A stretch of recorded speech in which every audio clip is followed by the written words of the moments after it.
ಹಾಗೆ ಈ ಒಂದು ನೋಟಿಫಿಕೇಷನ್ ಬೇಕಾದಲ್ಲಿ ಫ್ರೆಂಡ್ಸ್ ನಮ್ಮ ಟೆಲಿಗ್ರಾಮ್ ಚಾನಲಲ್ಲಿ ಹೋಗಿ ಈ ಒಂದು ನೋಟಿಫಿಕೇಷನ್ನ ಕೂಡ ನೀವು ತೆಗೆದುಕೊಳ್ಬೋದು, ಅಂದರೆ ಡೌನ್ಲೋಡ್ ಮಾಡ್ಕೊಳ್ಬೋದು.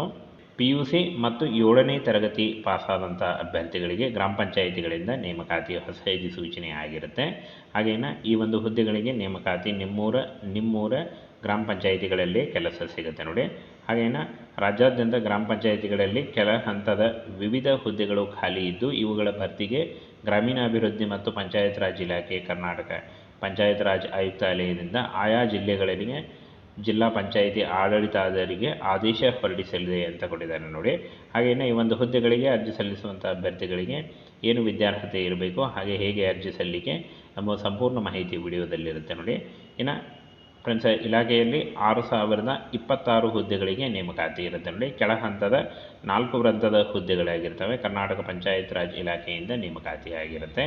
ಇನ್ನು ಈ ಒಂದು ಹುದ್ದೆಗಳು ನೋಡಿ, ಬಿಲ್ ಕಲೆಕ್ಟರ್ ಹಾಗೂ ಕ್ಲರ್ಕ್ ಕಮ್ ಡಾಟಾ ಎಂಟ್ರಿ ಉದ್ಯೋಗಗಳು, ಹಾಗೆ ಇಲ್ಲಿ ನೋಡಿ ವಾಟರ್ ಆಪ್ರೇಟರ್ ಮತ್ತು ಸ್ವಚ್ಛತಾಗಾರರು, ಇಷ್ಟೊಂದು ಹುದ್ದೆಗಳಿದ್ದಾವೆ ನೋಡಿ. ಈ ಒಂದು ಹುದ್ದೆಗಳಿಗೆ ಆಯ್ಕೆ ಮಾಡಿಕೊಂಡು ನೀವು ಅರ್ಜಿಗಳನ್ನು ಸಲ್ಲಿಸಬಹುದಾಗಿರುತ್ತೆ. ಹಾಗೆ 18,000ದಿಂದ 30,000ವರೆಗೆ ಪರ್ ಮಂತ್ ಸ್ಯಾಲ್ರಿ ಆಗಿರುತ್ತೆ ನೋಡಿ. ಇದು ಜಾಸ್ತಿ ಕೂಡ ಆಗ್ತಾ ಹೋಗುತ್ತೆ. ಹಾಗೇನ ಫ್ರೆಂಡ್ಸ್, ಬಿಲ್ ಕಲೆಕ್ಟರ್ ಹುದ್ದೆಗಳಿಗೆ ಅರ್ಜಿ ಸಲ್ಲಿಸುವಂಥ ಅಭ್ಯರ್ಥಿಗಳಿಗೆ, ಕರ ವಸೂಲಿಗಾರರು ಹುದ್ದೆಗಳಿಗೆ ದ್ವಿತೀಯ PUC ಕೇಳಿದ್ದಾರೆ ನೋಡಿ. ದ್ವಿತೀಯ PUC ಉತ್ತೀರ್ಣರಾದಂಥ ಅಭ್ಯರ್ಥಿಗಳಿಗೆ ಕರ ವಸೂಲಿಗಾರರು, ಬಿಲ್ ಕಲೆಕ್ಟರ್ ಈ ಒಂದು ಹುದ್ದೆಗಳಿಗೆ ಅರ್ಜಿಗಳನ್ನು ಸಲ್ಲಿಸಬಹುದು. ಹಾಗೇನ ಇನ್ನು ಕ್ಲರ್ಕ್ ಕಮ್ ಡಾಟಾ ಎಂಟ್ರಿ ಆಪರೇಟರ್ಗಳಿಗೆ PUC ಕೇಳಿದ್ದಾರೆ, ಜೊತೆಗೆ ಕಂಪ್ಯೂಟರ್ ಜ್ಞಾನವನ್ನು ಹೊಂದಿರಬೇಕಾಗತ್ತೆ.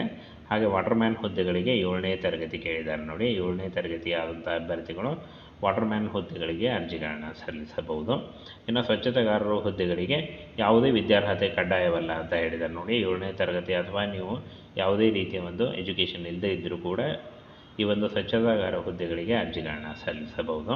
ಇನ್ನು ನೇಮಕಾತಿ ಪ್ರಕ್ರಿಯೆ ಯಾವ ರೀತಿಯಾಗಿ ಇರುತ್ತೆ ಅಂತ ನೋಡೋದಾದರೆ, ಗ್ರಾಮ ಪಂಚಾಯಿತಿಗಳಲ್ಲಿ ಖಾಲಿ ಇರತಕ್ಕಂಥ ಡಾಟಾ ಎಂಟ್ರಿ ಆಪರೇಟರ್ ಮತ್ತು ಬಿಲ್ ಕಲೆಕ್ಟರ್ ಹಾಗೂ ಆಪರೇಟರ್, ಹಾಗೆ ನೋಡಿ ವಾಟರ್ ಆಪರೇಟರ್ ಹಾಗೂ ಸ್ವಚ್ಛತೆಗಾರರು ಈ ಒಂದು ಹುದ್ದೆಗಳಿಗೆ ಜಿಲ್ಲಾ ಪಂಚಾಯಿತಿಗಳು ನೇಮಕಾತಿ ಅಧಿಸೂಚನೆ ಹೊರಡಿಸಿ ಜಿಲ್ಲಾ ಮಟ್ಟದಲ್ಲಿ ನೇಮಕಾತಿಯ ಪ್ರಕ್ರಿಯೆ ನಡೆಸಿ ಆಯ್ಕೆ ಪಟ್ಟಿ ಬಿಡುಗಡೆ ಮಾಡಲಿದೆ ಅಂತ ಹೇಳಿದ್ದಾರೆ ನೋಡಿ. ಹಾಗೇನ ಫ್ರೆಂಡ್ಸ್, ಈ ಒಂದು ಹುದ್ದೆಗಳಿಗೆ ಅರ್ಜಿ ಸಲ್ಲಿಸುವಂಥ ಅಭ್ಯರ್ಥಿಗಳು ಅಫಿಷಿಯಲ್ ವೆಬ್ಸೈಟ್ಗೆ ಹೋಗಿ ನೀವು ಅರ್ಜಿಗಳನ್ನು ಸಲ್ಲಿಸಬೇಕಾಗತ್ತೆ. ಆದರೆ ಫ್ರೆಂಡ್ಸ್, ಈ ಒಂದು ಏನು ನೋಡಿ ಅಧಿಸೂಚನೆಯನ್ನು ಬಿಡುಗಡೆ ಮಾಡಿದ್ದಾರೆ ಅಷ್ಟೇ. ಹಾಗೆ ನೇಮಕಾತಿ ಪ್ರಕ್ರಿಯೆ ಇನ್ನೂ ಶುರುವಾಗಿಲ್ಲ. ಇನ್ನೇನು ಕೆಲವೇ ದಿನಗಳಲ್ಲಿ ಈ ಒಂದು ಹುದ್ದೆಗಳಿಗೆ ಅರ್ಜಿ ಸಲ್ಲಿಕೆ ಶುರುವಾಗುತ್ತೆ ನೋಡಿ. ಹಾಗೆ ಫ್ರೆಂಡ್ಸ್, ಇನ್ನೊಮ್ಮೆ ನಿಮಗೆ ಅರ್ಜಿ ಸಲ್ಲಿಕೆ ಶುರುವಾದಾಗ ಆನ್ಲೈನ್ ಮೂಲಕ ಯಾವ ರೀತಿಯಾಗಿ ಅರ್ಜಿಗಳನ್ನು ಸಲ್ಲಿಸಬೇಕು ಅಂತ ಕೂಡ ತಿಳಿಸ್ಕೊಡ್ತೀನಿ.